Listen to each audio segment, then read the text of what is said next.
28 October আর নির্বাচন পরবর্তী পরিস্থিতি নতুন শিক্ষা দিয়েছে বিএনপিকে। জেল সাজা আর ফেরারি জীবনের হতাশা কাটিয়ে দলটি এখন ঘুরে দাঁড়ানোর চেষ্টা করছে নতুন প্রত্যয়ে। একদিনে গুরুত্বপূর্ণ 9 কমিটি বিলুপ্ত করা হয়েছে, বড় ধরনের রদবদল আনা হয়েছে কেন্দ্রীয় কমিটিতেও। সব মিলিয়ে দলের সামগ্রিক পরিকল্পনায় পরিবর্তন আনতে চায় বিএনপি, আবারও মাঠে নামতে চায় নতুন আঙ্গিকে। সার্বিক পরিস্থিতির আলোকে বাংলাদেশ জাতীয়তাবাদী দলের কাউন্সিল করা বড় কঠিন। সে কারণে আমাদের আজকে মার্কিন যুক্তরাষ্ট্র অ্যান্টি ক্লেপ্টোক্রেসি অ্যাক্টের দ্বারা যখন একটা স্যাংশনের কথা শুনলাম, এরপরে দেখছি কিছু নড়াচড়া। তাও নিজের ঘাড়ে দায় নিচ্ছেন না। যদি আরো অনুসন্ধানী কোনো তদন্ত হয়, এই ধরনের বেনজির, এই ধরনের আজিজ, জেনারেল আজিজ এই সরকারের মধ্যে আরো অনেকেই ঘাপটি মেরে আছে। আমরা তো আগে শুনিনি পুলিশ প্রধানদের এত অপকীর্তি। প্রধানমন্ত্রীর দায় কি আপনার উপর যায় না? ওবায়দুল কাদের এগুলোর দায় কি আপনাদের উপর যায় না? এই সরকারই হচ্ছে ক্রিমিনাল সরকার, অপরাধী সরকার।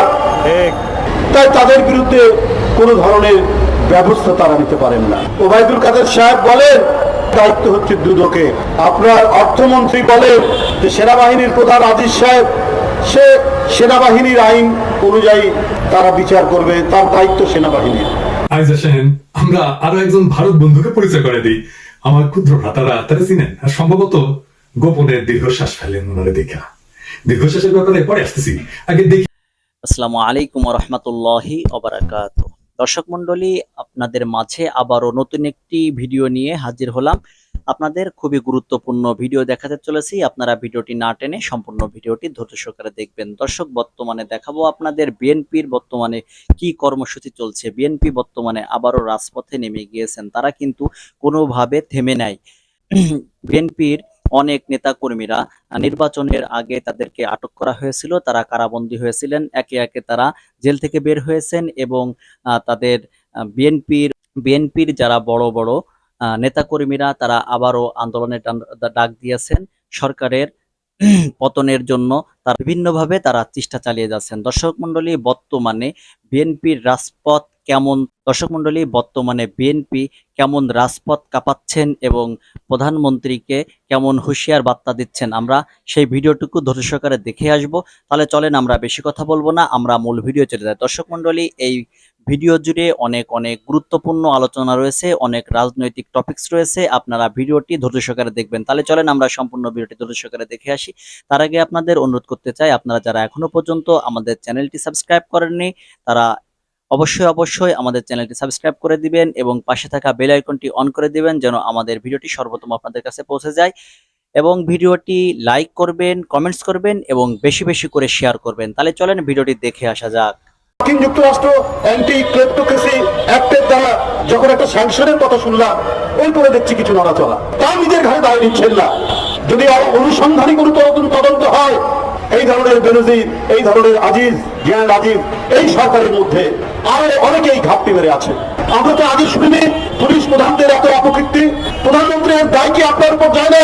ওবায়দুল কাদের এগুলোর দায় কি আপনাদের উপর যায় না? এই সরকারই হচ্ছে ক্রিমিনাল সরকার, অপরাধী সরকার। তাই তাদের বিরুদ্ধে কোনো ধরনের ব্যবস্থা তারা নিতে পারেন না। ওবায়দুল কাদের সাহেব বলেন দায়িত্ব হচ্ছে দুদকে। আপনার অর্থমন্ত্রী বলেন যে সেনাবাহিনীর প্রধান আজিজ সাহেব, সে সেনাবাহিনীর আইন অনুযায়ী তারা বিচার করবে, তার দায়িত্ব সেনাবাহিনীর। আপনাদের দায়িত্ব নেই? পৃথিবীর যে কোনো দেশের গণতান্ত্রিক সরকার হলে এদের অপকর্মের দায়িত্ব সরকারের উপর বর্তত। সেই সরকার প্রথমেই তাদের বিরুদ্ধে ব্যবস্থা নিত, অথবা সরকারকে পদত্যাগ করতে হতো যদি সত্যিকার গণতন্ত্র থাকতো। আজকে গণতন্ত্র নাই বলেই আজকে যারা বিভিন্ন সরকারি ডিপার্টমেন্টের প্রধান, আগে তো আমরা শুনিনি সেনাবাহিনীর প্রধানের এত অপকীর্তি যে সেনাবাহিনীর প্রধান, পুলিশের প্রধান তার যে এমন মাফিয়াতন্ত্রের সাথে যুক্ত, এটা জনগণ কিছুটা জানলেও এত ডিটেলস জানতো না। এরা দমন করেছে আন্দোলন, এরা প্রকাশ্য হুমকি দিয়ে, হত্যার হুমকি দিয়েছে তৎকালীন আইজি সাহেব। কিন্তু এরা যে নিজেরাও যে এত বৃত্ত বৈভবের মালিক, এইটা জনগণ আরো বেশি করে জানছে। আমরা আগে বলেছি কেন তাদেরকে এই সুযোগ দেওয়া হয়েছে।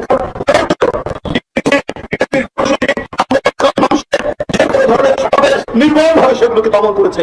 এর প্রাইজ হিসাবে, এর পুরস্কার হিসাবে শেখ হাসিনা একের পর এক প্রমোশন দিয়েছেন। পুলিশ কমিশনার, এসপি থেকে পুলিশ কমিশনার থেকে আইজি করেছেন বেনজির সাহেবকে। আর উনি যে সমস্ত অপকর্ম করেছেন শেখ হাসিনা দেখেও না দেখার ভান করেছেন, কারণ তিনি তো অবৈধ। তিনি অবৈধ প্রধানমন্ত্রী থাকার জন্য এই সমস্ত লোকরা অত্যন্ত নিবেদিত প্রাণ হয়ে কাজ করেছে। 365 বিঘা জমি, 5-6টা ফ্ল্যাট, বেনজির এবং নাদির সাহেবের সব দায় দায়িত্ব আওয়ামী সরকারের।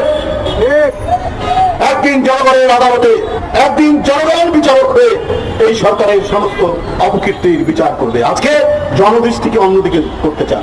আরে মানুষ, দেশের মানুষ, এদেরকে আমি দাম বৃদ্ধি করলাম, গ্যাসের দাম, পানির দাম, বিদ্যুতের দাম, ডিজেলের দাম, কেরোসিনের দাম, পেট্রোলের দাম, অক্টেনের দাম, এমন হইচই করুক, আর এগুলোর দিকে চোখ যেন না যায়, মনোযোগ যেন না থাকে। আইজ আসেন আমরা আরো একজন ভারত বন্ধুকে পরিচয় করে দিই। আমার ক্ষুদ্র ভ্রাতারা তারা চিনেন, আর সম্ভবত গোপনের দীর্ঘশ্বাস ফেলেন ওনারে দেখা। দীর্ঘশ্বাসের ব্যাপারে পরে আসতেছি, আগে দেখি সেই ভারত বন্ধু কি করছে। দেখেন, সারাদিনের ব্যস্ততায় নিজে টেক কেয়ার করাটা খুব ইম্পর্টেন্ট, তাই এই ব্যাপারে কিন্তু আমি খুব সিলেক্টেড। আজকে ভাবছি একটা হেয়ার অয়েল মাসাজ নেবো, বাট উইথ মাই সিক্রেট। আমি পেয়েছি প্যারাশুট অ্যাডভান্স সিক্রেটস, একটি নিউ জেনারেশন হেয়ার অয়েল। তাই আমি আজকে ভাবছি Parachute Advance Secrets rosemary hair oil ব্যবহার করে একটা ডিনারে যাবো। It's very light. What an incredible new age hair oil. Get an amazing experience from Parachute Advanced Secrets. Say parachute তেলের বিজ্ঞাপন করেছে। সুন্দর মায়েরা বেকুব হয়, কিন্তু মাঝে মাঝে ইংরেজি কয়তো তাই বেকুব হয়তো না। সে জানে ঠিকই যে আমরা ভারতের পণ্য বয়কট করেছি। সে বয়কটের শুরুতে আল জাজিরা নিউজ করেছিল যে প্যারাসুট তেলের অর্ডার দিতেছে না দোকানদারেরা, মনে আছে না? আমি জানতাম যে প্যারাসুট পাতার অবস্থা নেবে। তো প্রথমে যে মেয়াজাবিন ওই আসলো, তারপরে নাম কি জানো, কি জান্নাতুল প্রিয়া না প্রিয়া জানি না, তো এরা নিয়ে আসলো। তো এদের কোনো কিছু তো যায় আসে না, বাংলাদেশ বললা গেলেও কিছু যায় আসে না। ওরা খাবে, দাবে, ঘুমাবে, সিল করবে। হ্যাঁ, যে হিরালম পেয়েছিল না সিল করেছি, যে দুবাই যে গেছিল সিল করেছি, শপিং করবে, তারপরে মেকআপ করবি, তারপর মেকআপ তুলবি, পার্টি যাবি। হ্যাঁ, দেখেন পার্টি যাচ্ছে। এই লাইট অয়েল অ্যাপ্লাই করে আমি যে কোনো কিছুর জন্য রেডি হয়ে যেতে পারি, যা আমার চুলকে সেট রাখে অনেকক্ষণ। তাই আমি আজকে ভাবছি Parachute Advance Secrets rosemary hair oil ব্যবহার করে একটা ডিনারে যাবো। ওদের কাছে জীবন এটাই, ওদের কাছে যায় আসে না। তো এক দরিদ্র কিশোরী গুড়ি খাইয়া কাটাতারে ঝুলে থাকলো কিনা, গাজার শিশু এক টুকরা রুটির জন্য হাহাকার করলো কিনা, শুধুমাত্র মুসলমান হওয়ার অপরাধে ভারতে কাউরে পিটায় মারলো কিনা, বা বাংলাদেশে গুম খুনের রাজত্ব কায়েম হইল কিনা। সেই জন্য সুন্দর মাইয়া দেখা দীর্ঘশ্বাস পেলেন না। আমরা তরুণ বয়সে ওই ভারতীয় নায়িকা মাধুরী দীক্ষিতের দেখা দীর্ঘশ্বাস পেতাম। তারপরে দেখলাম ও রাম মন্দিরের ওই সেলফি তুলিচ্ছে মোদির সাথে। তাই সুন্দর যা কয়দিন, তারপরে থাকবে ওই মানুষটার অন্তর। ওই অন্তর তো কুৎসিত, সংবেদনহীন, স্বার্থপর, লোভী এবং ভোগী। আমাদের একটাই করণীয়, ওই মায়া যেন তার প্রোফাইল লক করে দিতে বাধ্য হয়। যারাই ভারতীয় পণ্যের বিজ্ঞাপন করবে তাদের এই দশা করবেন। আর যেদিন কাটালানি পতন হবে সেদিন ওরা কোথায় কোন পর্দার মঞ্চে দাঁড়ায় সেটাও আমরা দেখে নিব। হ্যাঁ, যাই হোক, এবার আসেন কাটালানির আলাপে আসি। এই দিল্লির দাসী, নিকৃষ্ট, ফ্যাসিস্ট, খুনি, অবৈধ ক্ষমতা দখলকারী কাটালানি এখন নতুন নাগরের খোঁজে নামছে। দিল্লিতে গিয়ে সে সচক্ষে দেখে আসলো যে একদিনকার নাগর স্বামী মোদী আর খালিতে পারতেছে না। কোয়ালিশনের ঠেলা ঠেলিতে তার এখন ভাগ্যতেও কাজ হইতেছে না। এই জন্য সে বহুকাল পরে ইন্দিরা গান্ধী পরিবারের সদস্যের সাথে কোলাকুলি করে আসছে। পাশে কোয়ালিশন ভেঙে গেলে তারা যদি আবার ক্ষমতা এসে বলে। মমতা ব্যানার্জি তো প্রকাশ্যে বলে দিচ্ছেন যে মোদীর এই কোয়ালিশন সরকার দুর্বল, টলমল। ওনারা বসে আছেন, এটা দেখতেছে কবে সব পইরা যায় ধপাস কইরা। এরকম স্বামীর উপরে তার ভরসা করা যায় না, তাই না? এমনিতেই এই খুনি দিল্লিদাসী মাতারির তার উপরে দেশের অর্থনীতি খাদে পড়ে গেছে। সেইখান থেকে আর তাই না উঠানোর কোনো ম্যাজিক ফর্মুলা তার কাছে নাই। অবস্থা এতটাই খারাপ যে অথর্বমন্ত্রী, মানে যে অবৈধ অর্থমন্ত্রী মাহমুদ আলী, সাংবাদিকদের সামান্য প্রশ্নে সেইটা গিয়া বলে আপনারা লেখাপড়া করে আসেন। অথর্বতার তো নিজেরই কোনো জ্ঞান বুদ্ধি নাই, এর লেখাপড়ার বুদ্ধি দেখে। নাইলে কেমনে বলতে পারে 6 মাস পর মূল্যস্ফীতি 6.5% নাইমে আসবে? আরে কাঠমূর্খ, মূল্যস্ফীতি তোর কথা নামা করে নাকি? 6 মাস পরে তুই বা তোর মনির যে গদির থাকবে তার কোনো নিশ্চয়তা আছে? মূল্যস্ফীতির নিশ্চয়তা দিচ্ছে। চালো বেকুবের বেকুব, বালচিনের বাচ্চা বালচিন। আমরা যখন সাফল্যজনক ভাবে দেশে আর বাকি বিশ্বে ভারতীয় পণ্য বর্জন এবং দেশীয় পণ্য বিকাশের আন্দোলন করতেছি, তখন এই লোক তার মনি বাংলাদেশের শিল্পকে ধ্বংস করার মিশন নিয়ে নামছে। কেমনে? সে যে বাজেট বানাইছে, যে বাজেট, তাতে সরকার ব্যাংক ব্যবস্থার বিশাল ঋণ নেবে। সেটার পরিমাণ এত বেশি যে এর ফলে বেসরকারি খাতের জন্য ঋণ অবশিষ্ট থাকবে না। ভারত যেমন পানি না দিয়ে বাংলাদেশের নদীগুলোকে শুকিয়ে ফেলছে, তেমনি কাটালানি আর তার অথর্বমন্ত্রী এই মাহমুদ আলীগং ব্যক্তিগত খাতের ঋণ প্রবাহ নিঃশেষ করে দিয়া দেশীয় শিল্পকে মাইরা ফেলার ভারতীয় এজেন্ডা বাস্তবায়নে লিপ্ত হয়েছে। এতে বেসরকারি উদ্যোক্তার অস্তিত্বের সংকটে পড়ে গেছে। এই দেশদ্রোহী, জাতিদ্রোহী ইতরটার বিচার আমরা বাংলার মাটিতে কইরাই ছাড়বো, যেন মরে না তাড়াতাড়ি। এইদিকে মানুষের পিক দেয়ালে ঠেকে গেছে। প্রত্যেকটা মানুষ, প্রত্যেকটা পরিবারের প্রাত্যহিক জীবনে অর্থনৈতিক এই ধসে এমনই গজব নেমে আসছে যে মানুষ এখন আর প্রকাশ্যে কথা বলতে ভয় পাইতেছে না। দেখেন, শুনেন, অর্থমন্ত্রী শুধু রাগ মধ্যবিত্তদের উপরে। সত্যি খুব কষ্ট হয় ভাই। মরারে মারো কেন, খেলায় লড়ে কেন? তো জনগণ লড়তেছে, জনগণের মারতেছে। কালো টাকা আর্ন করার মানে উপার্জন করার আরো রাস্তা তৈরি করে দিল। একটা সাধারণ মানুষ নিঃশ্বাস ফেলবে সেই জায়গাটুকু তারা রাখেনি। তারা বৈধভাবে যারা মানুষ ইনকাম করে সেখানেই তাদের, ওই যে আমি শুরুতেই বললাম যে অর্থমন্ত্রী শুধু রাগ মধ্যবিত্তদের উপরে। তারা কালো টাকাকে সাদা করার জন্য, এটি যারা অবৈধভাবে দুর্নীতি করে, যারা হাজার হাজার কোটি কোটি টাকা লোপাট করেছে, তাদের কাছে আছে, এখন বের করতে পারছে না। কারণ এই সরকার যদি কোনোভাবে ফসকে যায় তাহলে বাসবাগানেও দেখবেন হাজার হাজার কোটি টাকা। এটি একটি সেফ এক্সিট, কারণ এটা যারা করেছে নীতি নির্ধারক পর্যায়ে তাদেরই কালো টাকা রয়েছে, এখন সেটি সৎভাবে ব্যবহার করতে পারছে না। তো সেখানে তারা সৎভাবে ব্যবহার করার জন্য এটি একটি অপকৌশল বলে আমি মনে করছি। নিত্যপণ্য থেকে শুরু করে একজন সাধারণ মানুষ দৈনন্দিন জীবনে যা যা উপকরণ লাগে প্রতিটি ক্ষেত্রে উনি দ্রব্যমূল্য বাড়িয়েছেন। এই যে আমরা ধরেন গরিব মানুষ, সারাদিন কাজকাম করি, কাজকাম করে ধরেন পেটের বাতি গোছাইতে পারি না, মোবাইলে 30 টাকা বললে পরে চলে যায় হাতের সাথে, তাহলে একটা কষ্ট না? এটা কিন্তু বিশাল একটা কষ্ট। প্রত্যেকটা জিনিসের দাম বৃদ্ধি, 500 টাকা কাজ করলে সারাদিনে সদাই করতে গেলে পরে পুরা যায়, বুঝলেন নাই?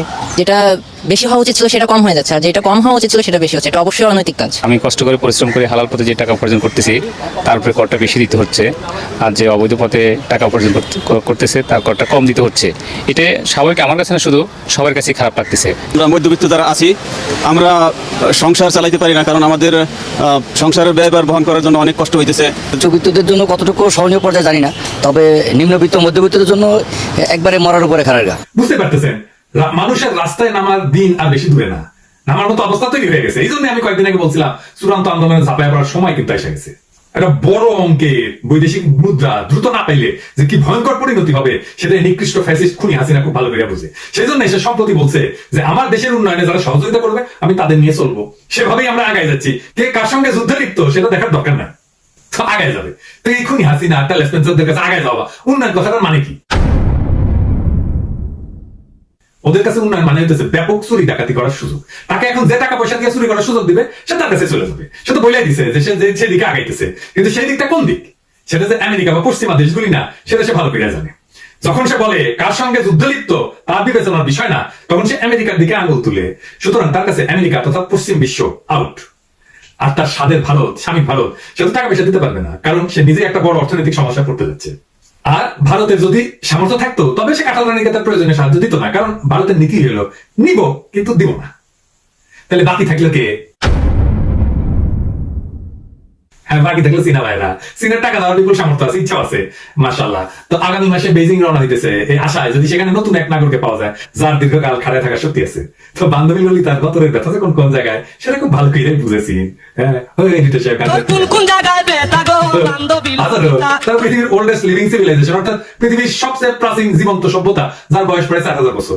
ভাত রান্না হয়েছে কিনা এটা বুঝতে ভাত টিপা দেখতে হয় না, ওদের দেখলেই বুঝে যায়। ঢাকায় চীনের রাষ্ট্রদূত ইতিমধ্যে খোলাখুলি ভাবে বলছে যে কাঁঠাল রানীর এই বেজিং সফর হবে গেম চেঞ্জার। আগে কইছিলাম না, আমি কইছিলাম না এই গেম চেঞ্জার নিয়ে আলাপ করবো, আজকে সেই আলাপ। কাউ কাদের যে সবসময় বলে না খেলা হবে খেলা হবে, দেখা নেই খেলা হবে, সে পুরান খেলা আর চলবে না। চীন এই গেম বা খেলাটা চেঞ্জ করে দিবে, মানে পুরোপুরি বদলাই দিবে। কাওয়াজে বলছিল না ভারত তলে তলে আমেরিকাকে ফিক্স করে দিছে, সে ইন্ডিয়ান খেলাটা চীনের সাথে খেলতে পারবি না রে কাওয়া, পারবি না। চীনের প্রেসিডেন্ট শি জিনপিং এর একটা বিশেষ খ্যাতি আছে, জানেন সেটা কি? উনার খ্যাতি হইলো উনি একজন গেম চেঞ্জার। উনি যেখানে হাত দিচ্ছেন সেখানে তিনি পুরানো খেলা বাতিল করে দিয়ে নতুন খেলা চালু করছেন। ক্ষমতা এসে সেই প্রথমে যে কাজটি করেন তা হলো সেনা কমিউনিস্ট পার্টির অভ্যন্তরের দুর্নীতি এবং এই স্বার্থের পকেটগুলোকে নির্মূল করা। এটা ছিল সোতের বিরুদ্ধে একটা অত্যন্ত ঝুঁকিপূর্ণ কাজ, যা তার আগের নেতৃবৃন্দ করতে সাহস পায় নাই। তার এই অভিযান বিপুল জনপ্রিয়তা অর্জন করে এবং কমিউনিস্ট পার্টিকে ভবিষ্যৎ চ্যালেঞ্জ মোকাবেলার জন্য একটা নতুন এবং কার্যকর ভিত্তির উপর প্রতিষ্ঠিত করে দেয়। এই প্রক্রিয়ায় ব্যাপক সাফল্য অর্জনের কারণে তিনি সর্বপ্রথম গেম চেঞ্জার হিসেবে খ্যাতি অর্জন করেন। এই যে দুর্নীতির বিরুদ্ধে যুদ্ধ ঘোষণার পাশাপাশি প্রেসিডেন্ট সিং দারিদ্রের বিরুদ্ধে সংগ্রামকে ব্যাপকভাবে গতিশীল করেন, যার ফলশ্রুতিতে চীন থেকে অতি দরিদ্র নির্মূল হয়ে গেছে। শীত পুরা শাসনকালে চীনের জনগণের আয় অব্যাহতভাবে বৃদ্ধি পেয়েছে এবং চীন বিশ্বের দ্বিতীয় বৃহত্তম অর্থনীতিতে পরিণত হয়েছে। আগামী 10 বছরের মধ্যে আমেরিকাকে ছাড়াই যাবে, চীন হবে পৃথিবীর বৃহত্তম অর্থনীতি। সে নেতৃত্বে চীনের পিপলস লিবারেশন আর্মি বা গণমুক্তি ফৌজ দ্রুত আধুনিকায়নের মাধ্যমে আমেরিকার সামরিক সামর্থ্যের কাছাকাছি পৌঁছে গেছে। এখন চীন 6টা ডাইমেনশনে যুদ্ধ করার সামর্থ্য অর্জন করছে, যেটা কেবলমাত্র আমেরিকার আছে। এই ডাইমেনশন গুলো হলো আর্মি, নেভি, এয়ারফোর্স, নিকট মহাশূন্য, সাইবার এবং ইলেকট্রোম্যাগনেটিক স্পেকট্রাম। অতি শীঘ্রই তাকে আর মানুষ দিয়ে সম্মুখ যুদ্ধ করতে হবে না, সে করবে রোবট দিয়া। কিছুদিন আগে চীনে যুদ্ধ ব্যবহারের জন্য সশস্ত্র যান্ত্রিক কুকুর নির্মাণের সাফল্য প্রকাশ করেছে। দেখেন, robot dogs have shown off their military skills. The exercises are between Cambodia and China and are definitely not man's best friend here, although maybe they are. The new report The new robot type, which weighs about 15 kilos, can perform maneuvers such as jumping and crouching while also independently avoiding obstacles. চীন এখন green টেকনোলজিতে বা সবুজ প্রযুক্তিতে সারা বিশ্বের নেতৃত্ব দিচ্ছে। উদাহরণ হিসেবে বৈদ্যুতিক গাড়ি নির্মাণে চীন সবাইকে ছাড়াই গেছে। চীন ঘোষণা করছে 2060 সালের মধ্যে কার্বন নিউট্রালিটি অর্জন করবে। কার্বন নিউট্রালিটি কি জানেন? আমাদের যে কোনো শিল্পের কাজে, আমাদের ইভেন চলাফেরার কাজেও কার্বন ছড়ায়, এবং এই কার্বন যে এই গ্রিন হাউস গ্যাস বাড়ায় দেয়, পৃথিবীর উষ্ণতা বাড়ায় দেয়। কার্বন নিউট্রাল মানে আমার কাজ হবে কিন্তু কার্বন বের হবে না, বুঝছেন? এটাই হইতেছে আধুনিক বিশ্বের ট্রেন্ড। এখন বিশ্বের আর কোন দেশ বিশ্বের পরিবেশ রক্ষার উদ্দেশ্যে এত বড় উদ্যোগ নেয় নাই। চীনের এই ঘোষণা সারা পৃথিবীর পরিবেশ রক্ষার আন্দোলনে একটা বিরাট শক্তি যোগ করছে। অতি সম্প্রতি একটা বিষয় প্রেসিডেন্ট শি সরকার সাফল্যজনকভাবে গেম চেঞ্জ করছে। বেশ কিছুকাল ধরে একটা পশ্চিমা প্রচারণা ছিল, যেটা এখনো আছে, যে চীন তার রাজনৈতিক ব্যবস্থা অন্যান্য দেশে চাপাই দিতে চায়। কথাটা পুরো অমূলক না, তার কারণ চীনের কমিউনিস্ট পার্টির ঘনিষ্ঠ পত্রিকা গ্লোবাল টাইমস মাঝে মাঝে এই ধরনের ইঙ্গিত দিচ্ছে। কিন্তু মালদ্বীপে আমরা কি দেখলাম? মালদ্বীপে দেখলাম যে একটা গণতান্ত্রিক প্রক্রিয়াতেই সেই দেশ থেকে ভারত আউট হয়ে গেল, চীন ইন করলো।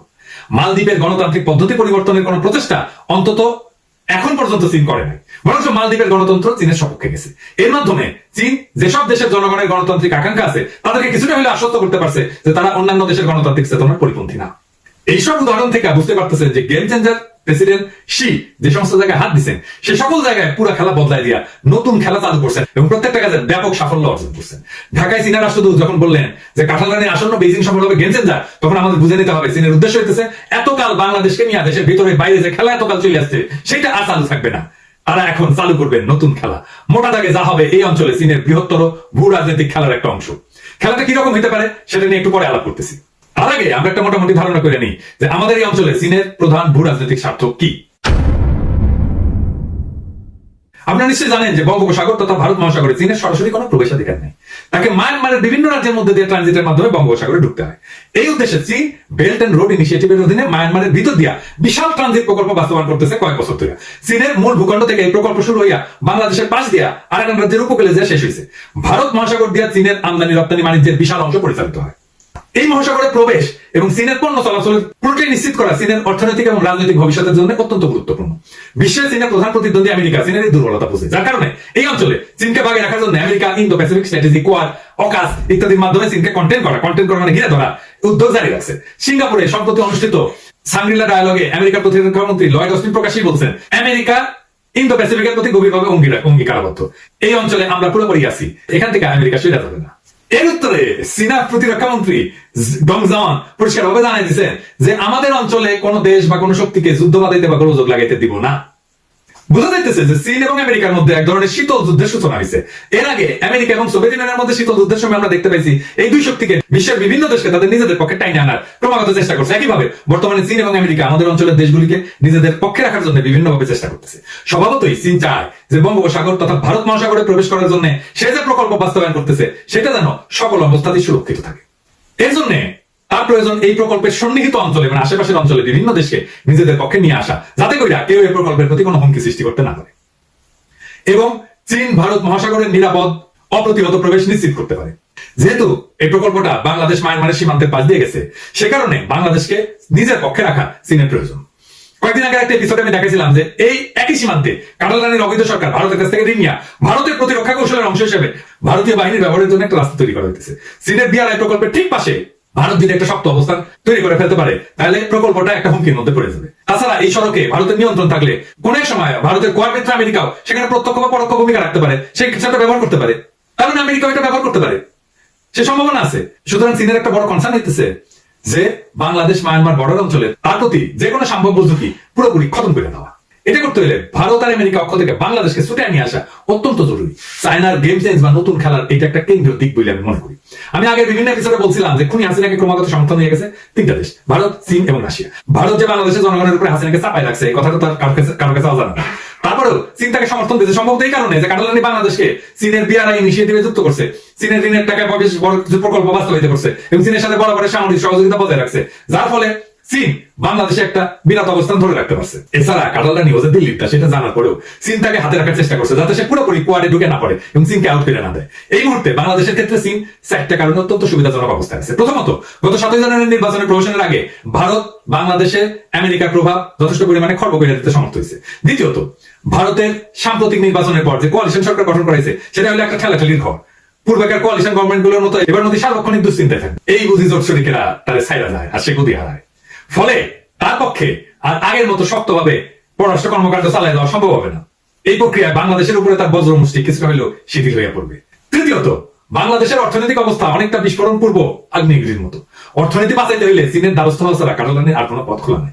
চতুর্থত, ইন্ডিয়া আরব এবং ভারতীয় পণ্য বর্জনের আন্দোলন যে স্বল্প সময়ের মধ্যে দাবানলের মতো সারা দেশে এবং বিশ্বের সকল স্থানে বাংলাদেশি কমিউনিটির মধ্যে ছড়াই গেছে, তাতে পরিষ্কার যে বাংলাদেশ থেকে ভারতকে বাইর করে দিতে এই দেশের জনগণ বদ্ধপরিকর। আমাদের স্বার্থের সপক্ষে দাঁড়িয়ে চীন যদি ব্যাপক সহায়তার হাত প্রচারিত করে, তাইলে বাংলাদেশের মানুষ তার সাদরে গ্রহণ করবে। সুতরাং বাংলাদেশে গেম চেঞ্জ কইরা নতুন খেলা চালু করার জন্য যে পরিস্থিতি দরকার তা অনেকটাই চীনের অনুকূলে আছে।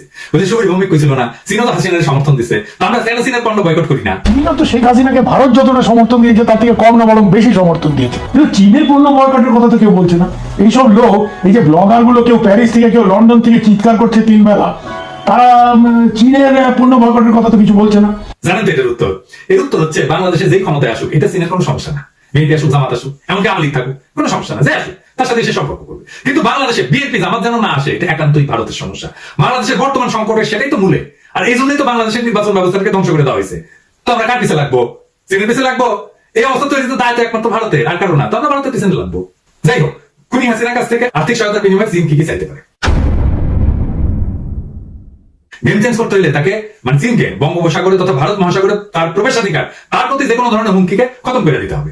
এটা করতে হইলে তাকে বাংলাদেশ মায়ানমার সীমান্ত অঞ্চল থেকে ভারতকে তাড়িয়ে দিতে হবে। ভারত যাতে ভবিষ্যতে চীনের বিরুদ্ধে বাংলাদেশের ভূখণ্ডকে ব্যবহার করতে না পারে, সেই উদ্দেশ্যে দীর্ঘকালীন স্ট্র্যাটেজির অংশ হিসেবে চীন চাইবে বাংলাদেশে ভারতের যে সর্বব্যাপী আগ্রাসন প্রভাব সেটা যথেষ্ট পরিমাণে হ্রাস করতে। 7 জানুয়ারি নির্বাচনী প্রশাসনের আগে ঢাকায় নিযুক্ত চীনা রাষ্ট্রদূত প্রকাশ্যে ইঙ্গিত দিয়েছিলেন চীন তিস্তা প্রকল্প বাস্তবায়িত করতে চায়। দৃশ্যত এটা ছিল নির্বাচনী প্রক্রিয়ায় খুনি হাসিনাকে চীনের সমর্থনের একটা প্রধান শর্ত। তিস্তা অঞ্চলে চীনের উপস্থিতি ভারতের জন্য বিরাট নিরাপত্তা ঝুঁকি তৈরি করবে। সেই বাস্তব আশঙ্কায় ভারতের পররাষ্ট্র সচিব সম্প্রতি ঢাকায় সুইচ আসছিলেন এই প্রস্তাব দিতে যে ভারত তিস্তা প্রকল্পে অর্থায়ন করবে। নাই বলে থাকা মিছাই করছে, দেরি করে দেওয়ার জন্য আর কি। আপনারা জানেন তো, ভারতের উত্তর পূর্বাঞ্চল অর্থাৎ 7 সিস্টার রাজ্যগুলি মূল ভারতীয় ভূখণ্ডের সাথে একটা অত্যন্ত সরু করিডোর দিয়ে যুক্ত আছে, যেটাকে চিকেন নেক হিসেবে অভিহিত করা হয়। চিকেন নেকের উত্তর সীমানার কাছাকাছি ডোকলাম নামের স্থানে চীন ইতিমধ্যে বিশাল একটা ঘাঁটি তৈরি করছে। তিস্তা হইতেছে চিকেন নেকের দক্ষিণ সীমানার কাছাকাছি। সেখানে চীন হাজির হইলে উত্তর আর দক্ষিণ দুই দিক দিয়ে ভারতের উপর ব্যাপক চাপ সৃষ্টি করতে পারবে। ভারত কোয়ারের সদস্য হিসেবে ভারত মহাসাগরের বিভিন্ন অঞ্চলে চীনকে ঠেকানোর কর্মকাণ্ডে লিপ্ত আছে। এছাড়া দক্ষিণ চীন সাগর অঞ্চলে চীনের বিরুদ্ধে ফিলিপাইনকে সাহায্য করার জন্য ভারত নৌবাহিনীর জাহাজও পাঠাইছে। অর্থাৎ যেখানে পারতেছে সেখানে চীনকে চাপাই রাখার চেষ্টা করতেছে। চীনও স্বাভাবিকভাবে ভারতের বিরুদ্ধে পাল্টা কায়দা অবলম্বন করবে। তিস্তা প্রকল্প চীনকে ভারতের উপরে চাপ সৃষ্টি করার একটা বড় সুযোগ করে দেবে। সেই সুযোগ চীন হাতছাড়া করবে কোন দুঃখে? সুতরাং বাংলাদেশের চীনের প্রভাব ব্যাপক বৃদ্ধি, বাংলাদেশে মায়ানমারের সীমান্ত অঞ্চল চীনের জন্য সম্পূর্ণভাবে ঝুঁকিমুক্ত করা এবং তিস্তা প্রকল্প বাস্তবায়ন করার মাধ্যমে ওই অঞ্চলে নিজেদের উপস্থিতি নিশ্চিত করা, এই 3টা বিষয় চীনের গেম চেঞ্জ পরিকল্পনার অংশ হবে বলে আমার মনে হয়। চীনের নীতি বাস্তবায়নের একটা প্রধান দিক হইল যে তারা কয়েক দশকের জন্য পরিকল্পনা করে এবং ধীরে ধীরে তা বাস্তবায়ন করে। বাংলাদেশের ক্ষেত্রে চীন কাটালানির কাছে একটা কৌশলী ভূ রাজনৈতিক ওপেনিং চাইবে এবং একবার সেটা পাওয়া গেলে সে বাকি কাজ আগামী কয়েক বছরের মধ্যে সাইড দিবে। কাটালানি বর্তমানে যে গভীর একটা ভালনারেবিলিটির মধ্যে পড়ছে, তাতে চীনের কথা না শুনে তার কোনো উপায় নেই। সে হয়তো ভাবতেছে ভারত সরকারের দুর্বল মুহূর্তে সামনে চীনের সাথে একটা ডিল করে ফেলতে। এর ফলে ভারতের তরফ থেকে বড় ধরনের কোনো অসুবিধার সম্মুখীন সে নাও হইতে পারে। আগেবার দেখেছিলাম না, ওই যে মোটা বুড়ান কবি হাসিনা লেসপেন্সার ওর পত্রিকা কি লিখেছিল? তো কাটালানি হয়তো বা এটাও মনে করতে পারে যে বাংলাদেশের মানুষ ভারতের বিরুদ্ধে যে পরিমাণে বিলাইছে, তাতে যদি সে চীনের সাথে একটা ডিল করে ফেলতে পারে, তারপরে তার উপরে জনগণের রোষ কিছুটা কমতে পারে। সুতরাং দেখা যাইতেছে এই মুহূর্তে চীন এবং কাটালানি পরস্পরকে প্রয়োজন। এই কারণে চীন সফরের সময় এই দুই পক্ষের মধ্যে একটা ডিল হয়ে যাওয়া অসম্ভব কিছু না। তবে অত্যন্ত গুরুত্বপূর্ণ ব্যাপার হলো যে এই বাংলাদেশের জনগণকে পাশ কাটে গিয়া চীন যদি কাটালানির সাথে ডিল করে ফেলে, তাহলে আমাদের জন্য এটা হবে নতুন বোতলে পুরানো মদ। এটা কোনো গেম চেঞ্জ হবে না, হাসিনার কেবল প্রভু বদল হবে। এতকাল ভারতের লুটেরা খুঁটি ফ্যাসিস্ট মাতারি প্রধানমন্ত্রী ছিল, ভারত যে তাকে ক্ষমতায় রাখার সবচেয়ে বড় শক্তি হিসেবে কাজ করছে, এবং ভারতের জায়গায় এসে বলবে চীন। কিন্তু কাটালানির খাইসলত তো আর বদলাবে না, তাই না? চীনের কাছ থেকে টাকা পয়সা পাইয়া তার লুটের মেশিন পুনরায় চালু করবে। বাংলাদেশের জনগণের গণতান্ত্রিক অধিকার, মানবাধিকার, বাইরে থাকার অধিকার ক্রমাগতভাবে পদদলিত করতে থাকবে। বর্তমানে ভারত যেমন বাংলাদেশের মানুষের লানত করাইতেছে, হাসিনাকে কোলে চড়াইলে চীন তেমনি বাংলাদেশের মানুষের অভিশাপ করাবে। চীনকে গভীরভাবে বাস্তবতা অনুধাবন করতে হবে। দ্বিতীয়ত, ভারতের কেন্দ্রীয় সরকার কোয়ালিশন হওয়ার কারণে যে দুর্বলতা দেখা দিচ্ছে, তার ফলে আমেরিকা ভারতকে দিয়া বাংলাদেশে চীন ঠেকানোর ব্যাপারে আর কোনো ভরসা করতে পারবে না। তার নিজের পেটের ব্যথার কারণে বাংলাদেশে তাকে পুনরায় সক্রিয় ভূমিকা গ্রহণ করতে হবে। মানে মনে রাখতে হবে, আমেরিকা তথা পশ্চিমা বিশ্ব বাংলাদেশে গণতন্ত্র মানবাধিকারের এজেন্ডা থেকে সরে আসে নাই। যদিও ভারতের চাপে গত নির্বাচনী প্রশাসনের সময় তারা তাদের সক্রিয় ভূমিকা থেকে সরে আসছিল। এখন বাংলাদেশের জনগণকে উপেক্ষা করিয়া চীন যদি কাটালানির সাথে ডিল করে, তাহলে বাংলাদেশে গণতন্ত্র, মানবাধিকার এবং সুশাসনের প্রশ্নে চীনের সাথে আমেরিকার টক্কর লাগা কেবল সময়ের ব্যাপার। হাসিনাকে কোলে রাখলে চীন বাংলাদেশের জনগণকে সাথে পাবে না। এরকম একটা পরিস্থিতিতে আমেরিকার সাথে কি পাইলে উঠবে সে? তৃতীয়ত, খুনি হাসিনা যদি চীনের সাথে কোনো ধরনের ডিল করে সেটা সাময়িক হইতে বাধ্য। সে আপাত মস্তক ভারতের এজেন্ট। 1975 সালে শেখ মুজিব সপরিবারে নিহত হইলে বিদেশে অবস্থানরত হাসিনা এবং তার পরিবার ভারতে আশ্রয় নেওয়ার জন্য যখন দিল্লি বিমানবন্দরে অবতরণ করে, তখন তাকে রিসিভ করে দুই ব্যক্তি, যারা নিজেদেরকে পরিচয় দেয় ক্যাবিনেট ডিভিশনের কর্মকর্তা হিসেবে। ভারতের গোয়েন্দা সংস্থা র ভারত সরকারের ক্যাবিনেট ডিভিশনের অধীনস্থ। এই দুই ব্যক্তি ছিল রয়্যাল এজেন্ট। তারা হাসিনা এবং তার স্বামী ডক্টর ওয়াজেদের দীর্ঘ জবানবন্দি নেন। এমনিতে দীর্ঘযাত্রার ক্লান্তি, তারপরে পরিবারের হত্যাকাণ্ডে তারা মানসিকভাবে বিপর্যস্ত। এই অবস্থায় র যা বলছে সেটা মাইনে নিয়ে ভারতে আশ্রয় গ্রহণ করা ছাড়া তার কোনো উপায় ছিল না। এই যে হাসিনা রয়ের খাতার নাম লিখে এলো, তারপর থেকে প্রায় 50 বছর ধরে সে ভারতের সেবা করতেছে একনিষ্ঠভাবে, এবং ভারতও তাকে যথাযথ পুরস্কার দিচ্ছে। সে তার পুরো দলের লোকজনকে বানায় ফেলছে ভারতের ক্যান্ডিডেট। তার নৌকা বোঝায় ভারতপন্থীরা, প্রশাসন, পুলিশ থেকে শুরু করে গোয়েন্দা সংস্থা, সেনাবাহিনী, সরকার সকল পর্যায়ে সে ভারতীয়দের ঢুকাই দিছে। তার পক্ষে ভারত থেকে সরে আসা অসম্ভব। ঝাঁকের কই যেমন ঝাঁকে ফেরত যায়, তেমনি প্রয়োজন ফুরিয়ে গেলে কাটালানিও চীনকে মাইনাস করে তার প্রকৃত প্রভু ভারতের কাছে ফেরত যাবে। সুতরাং কাটালানির সাথে ডিল করলে স্বল্প মেয়াদের কিছু সুবিধা ছাড়া চীন আর কিছু পাবে না। এতে জনগণ তার প্রতি বৈরী থাকবে এবং শেষ পর্যন্ত এই খুনি ফ্যাসিস্ট তার প্রকৃত মনিবের কাছে ফেরত যাবে। চীন যদি বাংলাদেশের সাথে শক্ত ভিত্তিতে দীর্ঘমেয়াদী সম্পর্ক স্থাপন করতে চায়, তাহলে জনগণকে বাদ দিয়ে সেটা করতে সফল হবে না। বাংলাদেশে সে যদি সত্যি গেম চেঞ্জ করতে চায়, তাহলে এই নতুন গেম বাংলাদেশের জনগণের সাথে নিয়ে খেলতে হবে।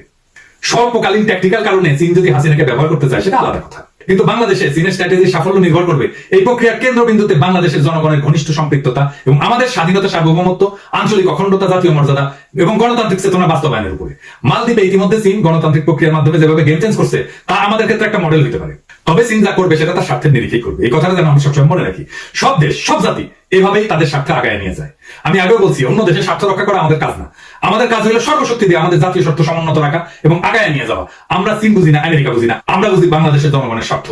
আজ আমাদের সর্বপ্রধান জাতীয় কর্তব্য হইতেছে বাংলাদেশের বিপর্যস্ত স্বাধীনতা সুসংহত করা, প্রধানত সার্বভৌমত্বকে পুনরুদ্ধার করা, ভুলুণ্ঠিত জাতীয় মর্যাদা পুনঃপ্রতিষ্ঠা করা এবং পদপিষ্ট গণতান্ত্রিক অধিকার পুনরুদ্ধার করা। এই সংগ্রাম একান্তই আমাদের নিজেদের সংগ্রাম।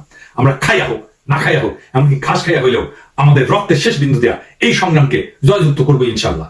চীন যদি আমাদের জনগণের এই আকাঙ্ক্ষাগুলি অনুধাবন করিয়া এর প্রতি শ্রদ্ধা জানাইয়া আমাদের জনগণের সাথে দীর্ঘকালীন বন্ধুত্বের সম্পর্ক গড়ে তুলতে চায়, আমরা তাকে স্বাগত জানাবো। আর যদি সে কেবলমাত্র কাটালানের নতুন মনিব হিসেবে আবির্ভূত হয়, তাহলে বাংলাদেশে তার অবস্থা এক সময় ভারতের অনুরূপ হবে। এটাই চীনের কাছে আজকে আমাদের জনগণের তরফ থেকে মূল মেসেজ দিয়ে রাখলাম। মানা না মানা আপনার ব্যাপার, কিন্তু আপনি জনগণের সাথে বন্ধুত্ব করতে পারেন। এত সময় ধরে আপনারা সম্পূর্ণ ভিডিওটি ধৈর্য সহকারে দেখেছেন, সেজন্য আপনাদের অসংখ্য ধন্যবাদ। দর্শক মণ্ডলী, বর্তমানে বিএনপি কি কর্মসূচি পালন করছেন এবং বর্তমান সরকারকে কি হুঁশিয়ার বার্তা দিচ্ছেন, আপনারা সম্পূর্ণ ভিডিওটি ধৈর্য সহকারে দেখে পুরোপুরি বিষয়টুকু ভালোভাবে বুঝতে পেরেছেন। দর্শক মণ্ডলী, তাহলে আজকের মতন ভিডিও এখানে শেষ করছি। সকলে ভালো থাকবেন, সুস্থ থাকবেন। আল্লাহ হাফেজ।